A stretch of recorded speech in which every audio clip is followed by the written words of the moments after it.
Hello, everyone, and welcome to the Honor the Feminine podcast. I'm your host, Shannon Ledford, and today I have Lindsay Sudeikis with me, and we're going to flip the script. We do this every once in a while. I call on somebody who I have a deep heart connection with to come on and ask me some stuff. And so Lindsay and I have had some really deep conversations over the last, couple months. And in those, we thought there might be something for sharing. And so, Lindsay, welcome. Thanks for having me, Shannon. So good to be here. I am struck coming to know you more deeply the last couple months. You seem to have like this multiplicity of selves, lived experience, if you will, in this lifetime.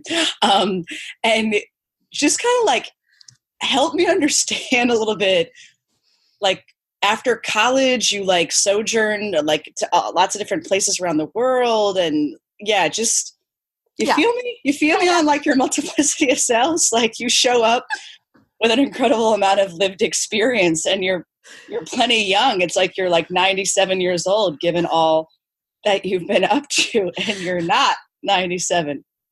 I like the multiplicity of self. I act and speak to it as I've had a lot of iterations this lifetime.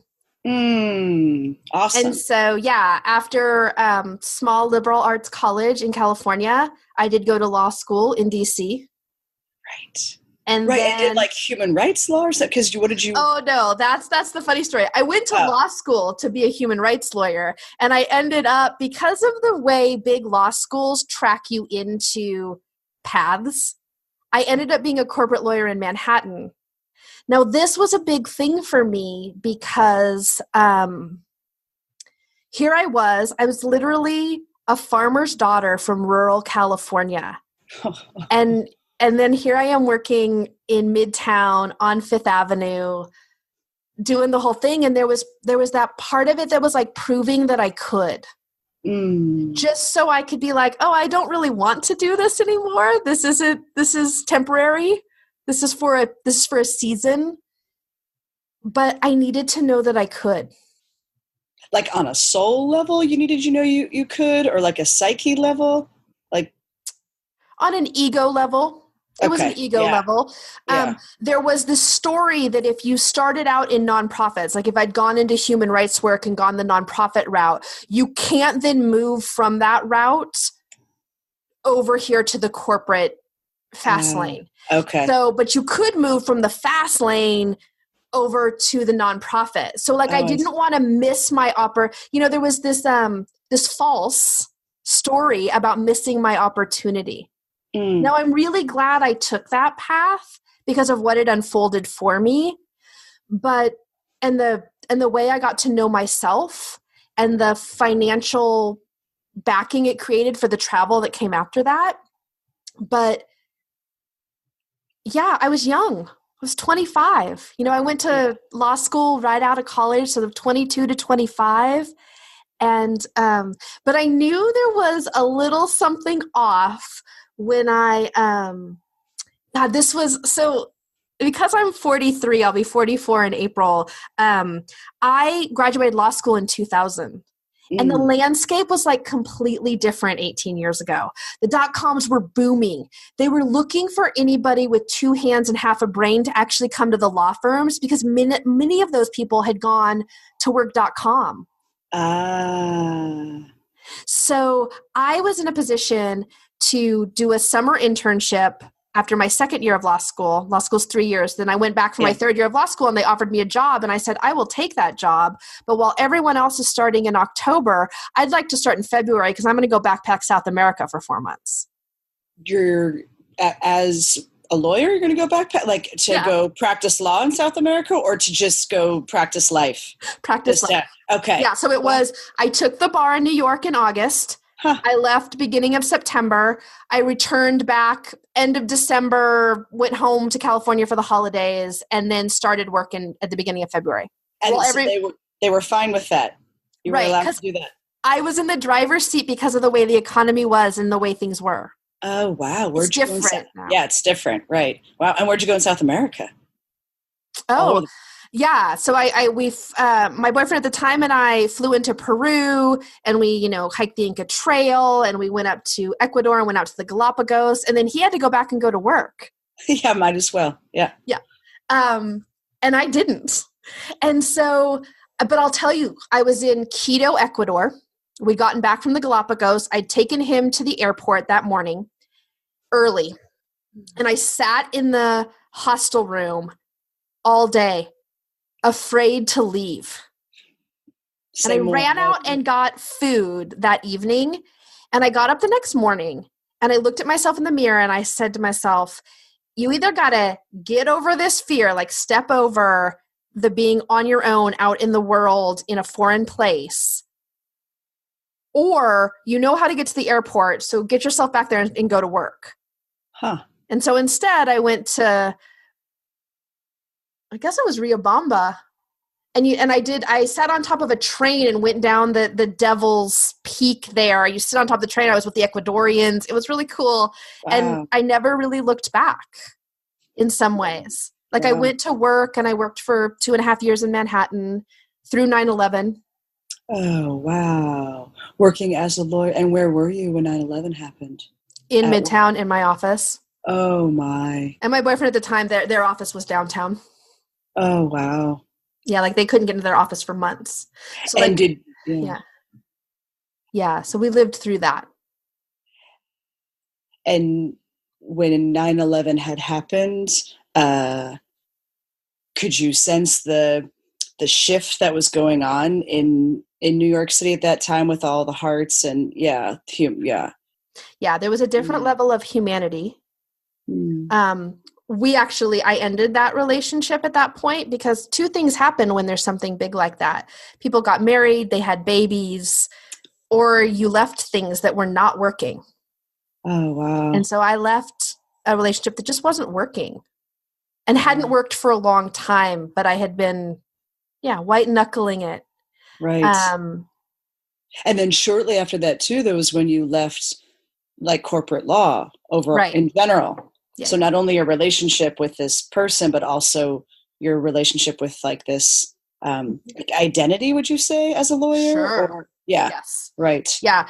That kind of lawyering, for me at least, here's my lived experience of it. It takes over your life. You don't own your life anymore. And so you become Shannon Ledford, corporate lawyer. And I was Shannon Ledford a lot more than corporate lawyer. Yeah. And it was time to play in some of those arenas and step out of that fear. I went to law school because being a lawyer was prestigious. Yeah. Right. That's why I went. And why would you say you left? Because that only fed the smallest part of myself. And that if I had stayed only feeding that part, I would have starved and I probably wouldn't be alive right now. It was so necessary to leave. Yeah. Right. But I think initially that's what I kind of sensing in, just as I sense into who you are and how you navigate the world. Like this is, I think each of us is a multiplicity of selves, and I mean, this is a clear example of that there are parts of ourselves that maybe have, that where our ego is present, is online, and prestige is online. And yet also these desires of adventure that you clearly had, or desire of wanting to be of service to others, but you knew you couldn't do that in the human rights law. And so you got your street cred to get the corporate, so there's, and really that I thinking comes from, Herman Hesse. I don't know if you've read that book, Siddhartha. Mm-hmm. So good. It's like Buddhism 101, and I remember I had to teach it. So that's why I read it. Might as well. Praise be. You probably have read what you're teaching. Yeah, exactly. No, which I did. But truly, because I wanted to teach it. I was teaching a course in world religions, and I was trying to think of something palatable around Buddhism that instead of just learning like the tenets of it. And when reading it, the way he kind of conveys the journey of Siddhartha is that it's like multiplicity of selves that each of us has. And I think sometimes in the Western world, we don't think about as well. We're so linear and we're so like, there's just this one fixated identity, and I think something our Eastern brothers and sisters can teach us, in our like ideologically is like, oh, wow, there's a lot more, like you're saying before, like these different iterations that each of us has. And it's not that you're inauthentic in one iteration and you're fully authentic in another. It's like, oh no, it's all like authentic and it's all part of the sojourning, it just shows up differently. We've talked about this. Wait, so then what? So then what happens? Where'd you go? Yeah, I think situation. Yeah, I think you're talking about like the threads in the tapestry, right? That get activated that you start to weave with. Yeah, totally. So in June of 2003, I picked up with a friend from elementary school from little town in Ukiah, California, and we flew to South Africa, and we bought an 84 Land Cruiser, and we spent 10 months driving through Southern and Eastern Africa. Come on. Epic. To this moment, the most epic adventure of my life, other than probably motherhood, but that's a whole different thing. And why did was she like a good, dear soul friend of yours all this time since childhood? He. Oh, he. Yeah, right. Excuse me. No. I ended up in California for Thanksgiving. We ended up at a party together. We had a discussion over way too much partying about he wanted to see the world. I wanted to see more of the world. And we concocted this plan. Oh. And so both of you, there's a nod to like some sort of economic privilege that both of you had at the time. Like you must have, you had like the means to be able to do that. And then because from doing corporate law and like losing your soul in some ways along the way, or just it was so lifestyle, but you made bank. So you were able to use some of that bank to do this. Right. Whoa. That's exactly right. That's exactly how it worked out financially. And so you land in South Africa, mm-hmm. and come on, give me something. 10 months later, or give us, the audience, the listenership, including myself. Yeah, and so we spent a lot of time driving in vast lands, meeting amazing people, seeing things in the world in ways that I had never imagined. We read a lot of books. We did a lot of what we like to call belly button gazing. It was just time. It was time to get to know myself. And at that point, I started to understand that I was seeking something. And by the time we were done in Africa 10 months later, I realized I'd started to find it, but there was so much more that I needed. I couldn't just do that on my own anymore. Like I needed something. And so, there was a community or like a community or like, I don't know whether at the time I knew what I was really looking for, but it ended up being a Vedic community that brought a lot of healing and self-reflection and brought a lot of wounding, both. And so, yeah. And when the Vedic community, did you meet when you were in this 10-month? No, it was more, there was this thirst and a seeking that you had through, because it's another friend from high school. Like it all originates from this little tiny town who was like, hey, I think I've been working with this spiritual teacher. I think he's right up where you're talking about. Wow. And was it right when you came back from like the whole continent of Africa? Yeah. So I was back in the States. Well, yeah. So it was Southern and Eastern. So it was South Africa, Namibia, Botswana, Zimbabwe, Zambia, and then up through Tanzania, Rwanda, Uganda, just as far north as Nairobi, and then out to Zanzibar. And then I went out to Zanzibar and got my scuba dive master. So I spent 6 weeks basically under the Indian Ocean, every day diving. Wow. And at that time, my friends, he drove the car through Malawi and Mozambique and back to South Africa, and I flew down and met him, and we sold it off. And then he went and did some other traveling, and I came back to the States for like 2 months, 6 weeks, and then I spent the last 6 months of 2004 in Southeast Asia. Wow.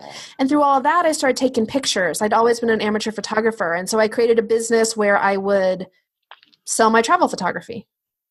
You were taking pictures throughout your entire stint throughout the continent of Africa and in East. Okay. Wow. And then I did a artist in residency program in a little tiny town of Mendocino on the coast at the Mendocino Arts Center on the coast in California. So that's the coast. And then inland about just over an hour is Ukiah, where I grew up. Right. Wow. And when you did the travel, like when you were doing the photography, so that as a kid, you would do that? You would take photos, or in college, I took a couple of classes in high school. Wow. Okay. And then had a whole, I just want to, but then that was like your company, like when you came back in 2004, that was like the work you were doing now? Yeah, I was selling my work as fine art, my travel photography as fine art at art festivals, mostly in California, Southern Oregon. Wow. So I was on the road a lot. So my life for a number of years was I would travel for the first 3 months of the year, take a new body of work, and then I'd spend 9 months selling that work at art festivals. And wow. Yeah. And it was, let me put this into perspective though. At the time, I was also living really simply. I was actually staying at my parents' place in California. So I was there 3 to 4 days a week. I was on the road with the photography the other days of the week. But they had room in their home for me. I got a chance to know them as an adult in a way that I don't know everyone gets to. And my mom, she's probably my best friend in the world. And I got to deepen in with her in this whole new way, not knowing that at the end of that time, she would be diagnosed with Alzheimer's. And so that was 8 years ago. Oh, I have the chills. And so I would not give that up for anything. And there's plenty of people going, oh my God, I could never live with my parents. Bless. Not everybody can. I happen to love it. They were really loving and generous with their home. And I loved being around. They loved having me around. It was only partial time because it was 9 months, 3 to 4 days a week. But it didn't make sense for me to have a place with that. Wow. Beautiful. It's chilling because it's so different to come to know those who raised us. And, because at that point you would have been in your 30s. Yeah. So it was basically the time I was 30 till the time I was 30. Yeah, 29, 30 to the time I was about 35. Wow. And when you were in Ukiah with them and then traveling, was that when the Vedic community came online for you? Was in that same stint, on the West Coast? It was. Okay. Yeah. So I started doing classes with that teacher out there. And that's actually how I landed in Asheville, because he has a community in the mountains, in the Blue Ridge Mountains around here. And so that's how in 2010, I was in an ashram program for 6 months where I lived and worked in the community. And because you, at that point, you're you had a sense where you wanted to have more of a landing. You did want to have, were you no longer doing the travel photography in 2010? No, I was at that point. I didn't realize things were shifting. So at the beginning of 2009, I was in India for the second time. And I knew at that point that things were shifting. It was the last trip for a while. I can't tell you why I knew that. I just knew. Wow, I get it. Yeah, hear you. And so I worked in California throughout 2009. I spent the first 6 months of 2010 in an ashram program. It was like a transition time for me. Just the way the traveling was a transition time. Yeah. This was like a transition time, but it was a transition time to being more rooted. And so in that time, I happened to meet my husband, which wasn't the plan. To get together with my husband. I'd met him before that through the community at a meditation retreat. I'd met him actually 4 years earlier and been like, I like him. Who is that? What? Through the Vedic community is how you met him? Oh, yeah. Oh, come on. The funny thing is that he was the Vedic teacher's brother-in-law. The Vedic teacher was married to one of his sisters at that time. Whoa. Wow. Yeah, so it was all, and I had no idea when I saw him that that's who he was or any of that. But you saw him then 4 years later when you were doing this program. Yeah, I saw him one time in between, and he'd brought a girl to that retreat. I did not like her, Lindsay. Not like her. I had this major schoolgirl crush, and here I was in my 30s, like in my early to mid 30s, and he was in his late 30s, early 40s. But we got together at the end of 2010. Wow. So were you living on the land, like in an ashram? Yes. Yeah. So I was living on the land. Like chanting and meditating between 3 and 6 hours a day, working in between, fixing all our own vegan meals. No, I got vegetarian because we did dairy. But yeah. Wow.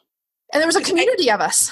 Yeah. I guess I'm struck because I'm asking because it's like how profound to meet your person or, your husband, right, in like a space when you're like real dropped in and like synced up with, the cosmos. So, in all of this, I've known since I was very young that I wanted to have children, that I was meant to be a mother this lifetime. And my daughter, who's 5 now, she came to me at a dream when I was 21, but she didn't join me in human form till I was 38. Chills. But that was always something that I wanted. And what I realized at the end of 2009 was that I'd put a lot of, if you'll give me this metaphor, like furniture in the room of family and rootedness and partnership. Right. And what I was doing in that 6 months was creating space. I was very clear that was going to happen in that time. I did not realize that he was actually going to be my husband, or that he wasn't in the ashram program. Like, he would just be on the property from time to time because his sister lived there. Yeah. Right. Wow. But I had a school, I was 34, 35, and I had a schoolgirl crush. So like butterflies, panicky, blushing, sweating. It was insane. Yeah, so good. Oh gosh, because you know him, and I say about him I chose very well for myself. We've been married. We've been together 8 years. We've been married 6 years. We have a 5-year-old. I chose very well for myself. Yeah, what a blessing. I mean, it's because he's just so, he's like etheric. It's just so, he's steadfast in his love and his presence and his. Yeah. What did you, so we're in 2010, what did you end up doing professionally then in this iteration? So it's interesting. So I spent the first 6 months in the ashram. Then the second 6 months of 2010, I went back and did photography in California. Okay. Yeah. In that time, my mom was diagnosed with Alzheimer's. And I came back to the ashram in 2011. Now, at that point, my husband and I were dating. He was in the ashram also. And so we spent 6 months doing that. And then, you're going to love this. Here's where it all goes. Here's where you wonder how much you learn. And if that coming home to, I then took the bar here in North Carolina. Oh, no. Thinking that I was going to lawyer here. Oh, wow. Okay. I say, oh no, I guess, because yeah, right. Yeah, I passed the bar. I got sworn in, and I have not lawyered a day in North Carolina.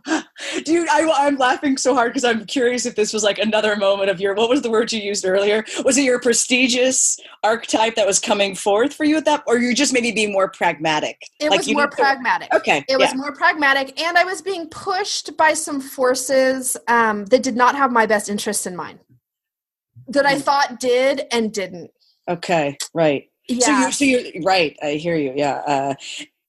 So you pass the bar because you're deep respect, your intelligence, your smarts, and then what? So what do you end up doing? You get married. You stay in Asheville. We got married, and he was starting up a chiropractic business. He'd finished chiropractic school. I actually found a network marketing company that I was working with. And so I was working with women and building team and getting my leadership on in a new way. And what I'd realized in that journey was I'd brought all the wounded masculine energy that I'd had in New York that had been fostered there to the leadership of this, and it wasn't working. And so I really liked the what of it. Like I liked the creating and the relationships and the connections and the leadership part of it, but the how I was going about it was draining me. And it was actually 2.5 years into that, 2.5 years into lawyering, I up and left it because forget it. Yeah. 2.5 years into this, it was like, oh, I'll just go do something else. And that's when I had one of those light bulb moments of like, oh, it's not the what, girl, it's the how. And you're going to take that how to a bunch of different things. And so, so as I shifted the how and got way more aligned with myself over time, I birthed the podcast, a lot of really great connections. I started working with women. And now we were just talking about, the now of it is the ancestral medicine that we're both doing and sharing with people as of recently. Wow. And the profundity of that and how good it feels and how in alignment with who I am, who I can like show up really authentically as my ambitious, steady, full of laughter, also can hold off the dark energies, me. Chills. Gosh. Wow. And in all of that, there was also the motherhood piece, which was a catalyst for all of that. Oh, and just even her name, Yeah.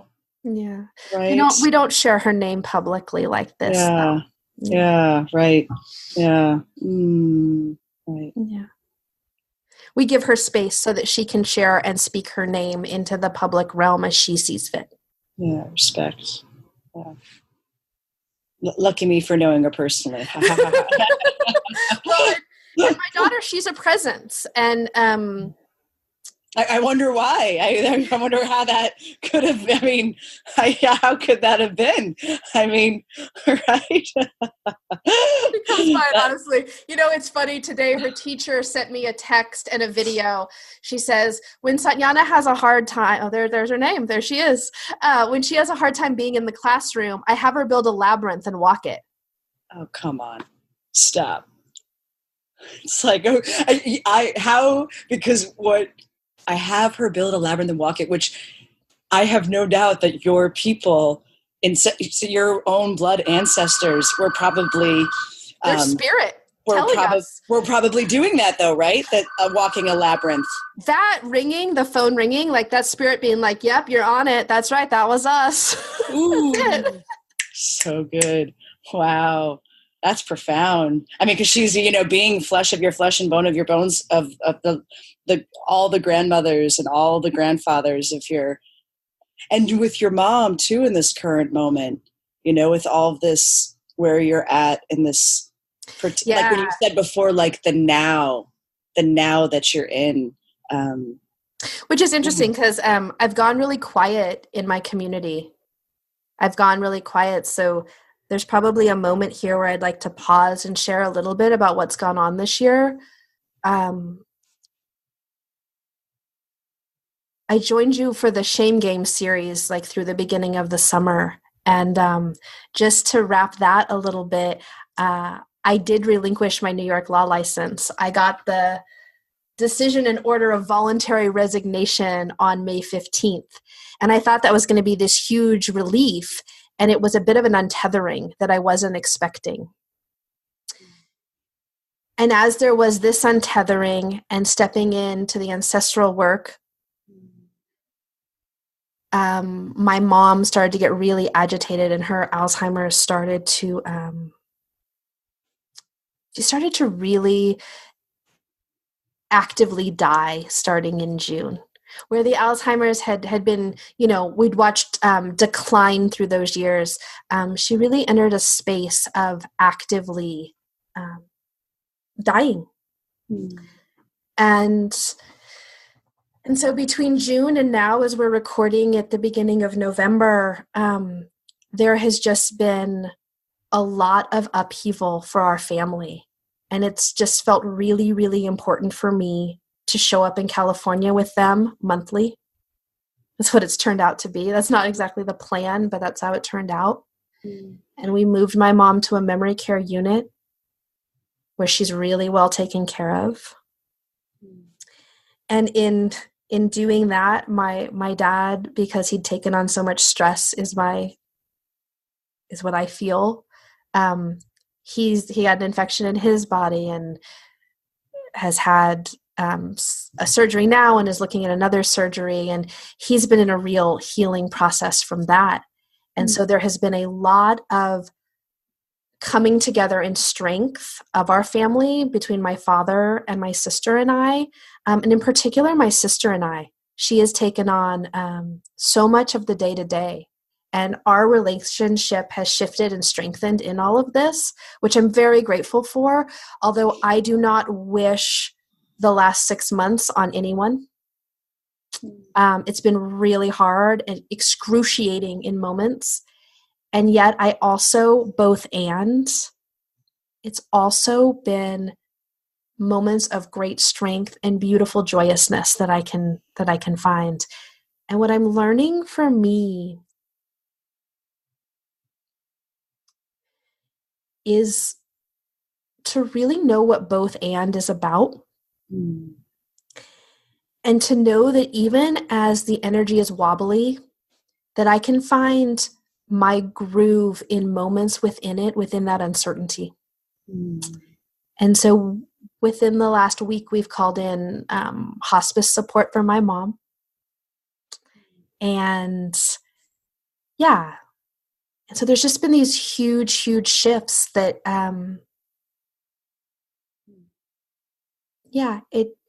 I'm also learning about going internal when it's important for me. And showing up with my family in ways. And in all of that, feeling really resourced by the ancestors and the repair and the healing there.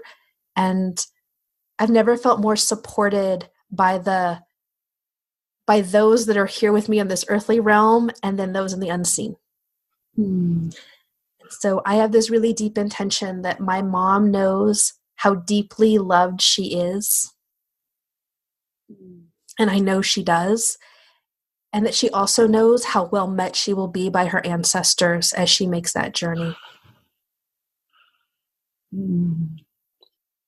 We see you and we hear you, and I think anyone who's had the privilege of just listening to the way you're sharing from such a heart-centered and body-centered place, just that the medicine that you are bringing forth, just that the healing can come through you, and the love that you are carrying in your voice and in your heart. But we so see you and so hear you, and wow, like deep bow to you and your people, for just what you're bringing and how you're bringing it, and through all these iterations, and talk about how prepared you seem to have been during these last 20 years for this particular now is resonant. We, like behold, and blessings with your mom. We certainly, meaning me and my people, are certainly praying for her and loving on her as she, as you say so beautifully, will be well met by her people. Yeah. So good to be with you this morning. Yeah, it's good. It's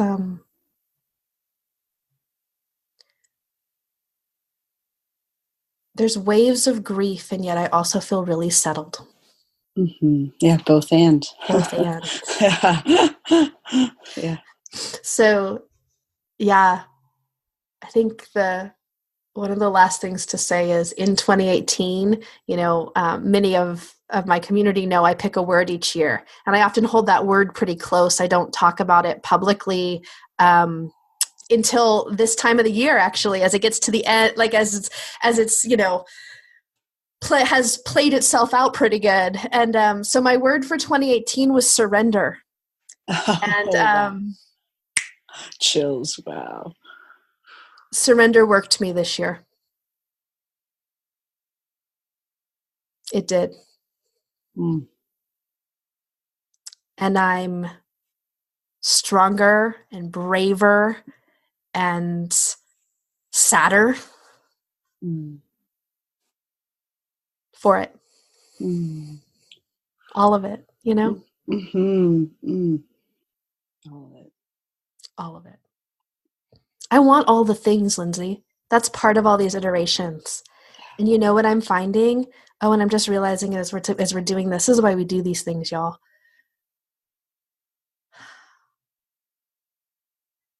I thought I had to do all the iterations to find all the things because I want all the things. But what I learned this year for me is that I can almost stand still now and have all the things. Mm. Mm. But I have to let in all the things. The excruciating sadness, the wounded little girl, the sister that hasn't always shown up, the me in a relationship with my sister who has not always shown up to my best. But I get to have all that's on the other side of that too. Yeah. Like the blessings. All the blessings, all the gifts. And I don't want to trade them anymore. I don't want to trade you seeing just the shadow, just the little bits of the gifts, the like opacity 20% of my gifts. Like to bring opacity more like 80-90% of my gifts, I got to be able to do negative 80 and 90. Yeah. And I wanted to stay more in that negative 20 to 20 so that you thought I was a good person or this or that or all these silly things that our ego, my ego, gets in the way of. Yeah, I think it just as you're sharing, it's like, yeah, but surrender, because what has come from, when you have claimed that, and then it's like with the surrender, what a paradox that then you can stand still and have all the things. Like there's an awesome mystic who, hails from India, who would say that surrender is the only thing which is our own, and so it's like, yeah, with that there's this like alignment of, and all the things in the standstill are happening. Yeah. Yeah. And this year, there's not so much seeking outside of myself because the sense of belonging and communion with my people, with my healed, well ancestors. Word. I so feel you. Yeah, it's so true. It's like it's been this missing piece that I've been like looking for outside of myself and then being told, no, it's inside of yourself. And then looking there and being like, but it doesn't feel connected to anything. And then finding that way of creating connection where there was disconnection with my people that live in my blood and bones. Right. It's been a missing variable for too long for me. And I'm just glad to have it now. Yeah, healed up. Yeah, word. They're so glad to have it too. We're all so glad, the world. Totally. We're the beneficiaries. All of us, as we exactly. For all that we touch, that we touch. Hey, thanks for doing this today. Yeah. Oh, yeah. I think grateful. Thank you for doing this today, for allowing us into kind of the more of the heart, the inner life, the beauty and the wildness of Shannon Ledford, you know? You know, it's funny. I've done this before, and there's always been this sense of like, how do I craft it so people see me in the way in which I want to be perceived? And that's all ego. And that just wasn't present today. And I just want to reflect that as a continued learning for myself. Mm. Hello again. Boy, as I listened to that episode, I could feel the vulnerability, I could feel the intensity that surrounded me this year. I could feel the profound changes. And at the time, I didn't pick an oracle card. But as I went to re-listen to the episode, I did. And I didn't have these cards when we recorded the episode, but these are from the Santa Murti Oracle, the Book of the Dead. And they're done by Fabio Listrani out of Italy. And they're actually, they're produced in Italy. He's Italian and they're produced in Italy, which feels really beautiful since much of my ancestry comes from Italy. 3 sets of my great-grandparents immigrated from Italy to the United States. And so the message that came forward is a message of death and letting go as part of the continual cycle of rebirth. It is a reminder that all that is at our disposal in this lifetime is on loan to us, and it is our responsibility to transform it in the most positive and beautiful way possible throughout our existence. Release what is not working. Know that birth here is death in the land of the ancestors, and death here is a birth into the land of the ancestors. That message of cycle and rebirth was a big part of this year for me. And as I felt into how the conversation with Lindsay went and why it was so open and raw, it was because of the conversations Lindsay and I have had over the past few months. There's a beauty with working on stuff privately instead of all out in the open, and then sharing it in this way. And I've learned some of the beauty of that this year. Yeah. And so I'm going to do something for the first time, because I went through a lot of changes this year. The Honor Feminine podcast went through a lot of changes this year. One of which was its inconsistency, just because I surrendered more to what was in the moment. And so what we're going to do is we're going to release the Ancestral Healing mini-series. So the next 6 episodes, this episode and the next 5, are going to be part of this mini-series. They're all being released on the winter solstice on December 21st. So it's going to be episodes 108 to 113. They're all 6 of these episodes. The 5 additional episodes are with incredible women that are in the ancestral healing community with me. And the next episode will actually be with Lindsay Sudeikis. So, yeah. And it's really great on Catholic mysticism and divino amore, divine love. And if you're looking, like if the idea of ancestral healing, about your blood lineage healing and repair of your lineages intrigues you, you can go over to honorthefeminine.com and look at ways to work with me. You can go to omniasanta.org to work with Lindsay.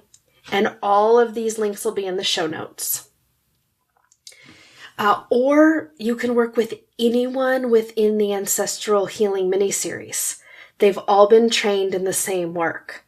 So I deeply believe that ritual is technology. And we've all been trained. All of the women you're going to hear from have been trained in the ancestral lineage repair technology. But each of us as practitioners brings herself to it, right? There are also male practitioners, it's him or herself. You can actually go to ancestralmedicine.org to the practitioner directory, and there's a list of all the practitioners there. But as always, my invitation is to move in the direction that resonates with you, that touches that something within you. So again, thank you for joining me today. Thank you for joining me on this continual journey that continues to unfold. You can get all the show notes for the Ancestral Healing mini-series, these next 6 episodes, at honorthefeminine.com. And I look forward to seeing how 2019 unfolds. All right, everyone.